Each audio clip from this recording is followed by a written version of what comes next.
Hi అండి, good morning. ఇది నిన్నటి వీడియో అండి, నాగుల పంచమి రోజుది.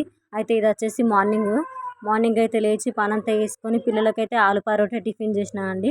ఆలు పరోటాకైతే ఫస్ట్ ఆలుది తీసుకొని మంచిగా ఉడకబెట్టుకున్న తర్వాత దాంట్లో ఆనియన్స్, పచ్చిమిర్చి, కొత్తిమీర, కొంచెం ఉప్పు, కారం, ధనియా పౌడరు, తర్వాత ఒక హాఫ్ లెమన్ పిండుకొని అట్లా వేసుకున్నా అండి. చేసుకున్న తర్వాత మనం మామూలుగా గోధుమ పిండి చపాతీలాగా ఎట్లా కలుపుతామో అట్లా కలిపేసుకున్న తర్వాత మనం చేసుకున్న ఆలుది అందులో స్టఫ్ పెట్టేసుకొని మంచిగా ఇప్పుడు నేను చూపిస్తున్న విధంగా ఇట్లా ఫిల్ చేసుకోవాలండి.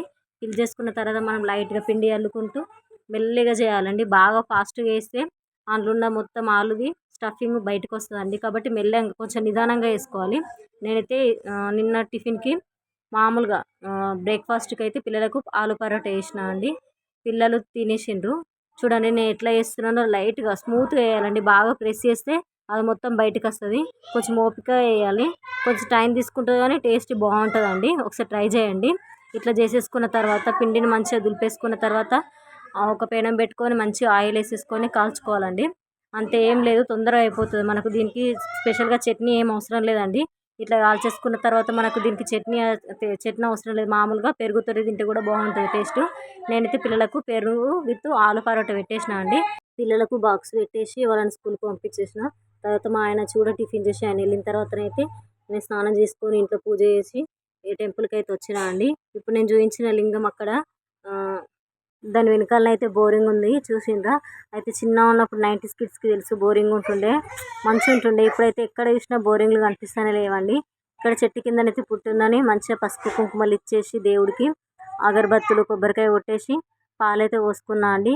కాకపోతే మేము వెళ్ళడానికి 10:30 అయింది కాబట్టి, అసలు లేట్ అయింది కాబట్టి జనాలు ఎవ్వరు లేరండి. మార్నింగ్ వస్తే చాలామంది జనాలు ఉంటుండే కావచ్చు. కాకపోతే మంచి ఎవ్వరు లేని దానికి మంచి ఫ్రీగా దేవుడికైతే పాలు పోసుకొని ప్రశాంతంగా అనిపించింది. కొద్దిసేపు అక్కడ ఉన్నామండి. పాలు పోసేసిన తర్వాత అక్కడ కూర్చొని కొద్దిసేపు అట్లా అంతా చుట్టుపక్కల తిరిగేసిన తర్వాత ఇంటికి వెళ్తే బయలుదేరినాం. మధ్యలో సిఆర్పిఎఫ్ క్యాంప్ దగ్గరనే ఏంటి టెంపుల్ ఉంటుంది, అమ్మ దుర్గామాత టెంపుల్. అదొక్కటే దుర్గామాత అని కాదండి, ప్రతి ఒక్కటి ఉంటుంది అందులో. శ్రీకృష్ణుడు, తర్వాత లింగము, అయ్యప్ప స్వామి, సాయిబాబా, ప్రతి ఒక్కటి ఉంటుందండి. నిన్న శ్రావణ శుక్రవారం కాబట్టి అక్కడనైతే కుంకుమ పూజ చేసిండ్రు అమ్మవారికి. అసలు మేము మిస్ అయినాం. అది కొంచెం ముందు పోతే ఇక్కడ అక్కడ రెండు అటెండ్ అవుతుండే బాగా. కాకపోతే మేము పోయేసరికి అంతా అయిపోయింది. ఏముందండి, ఇక్కడ నుంచి వెళ్ళిన తర్వాత దేవుని మంచిగా అక్కడ కూడా మొక్కేసుకొని కాసేపు అట్లా కూర్చున్నామండి. అదేమో సిఆర్పిఎఫ్ క్యాంపు ప్లస్ ఆ టెంపుల్ రెండు అటాచ్డ్గానే ఉంటాయండి. నేను చూపిస్తున్నాను చూడండి. ఫస్ట్ అయితే శ్రీకృష్ణుడు ఉంటాడు, దాని పక్కన వచ్చేసి లింగం ఉంటుంది. ఇటు సైడ్ అన్నీ ఆపోజిట్గా అండి ఇవన్నీ దేవుళ్ళు. అమ్మవారికి కుంకుమ పూజ చాలా బాగా జరిగిందంట. మేము వెళ్ళడానికి లేట్ అయిపోయింది కాబట్టి ఇంకా ఉంది, మామూలుగా వీడియో తీసేసుకొని వచ్చేసిన. ఇదేమో అమ్మవారి టెంపుల్ దుర్గామాతది, బాగుంటుందండి.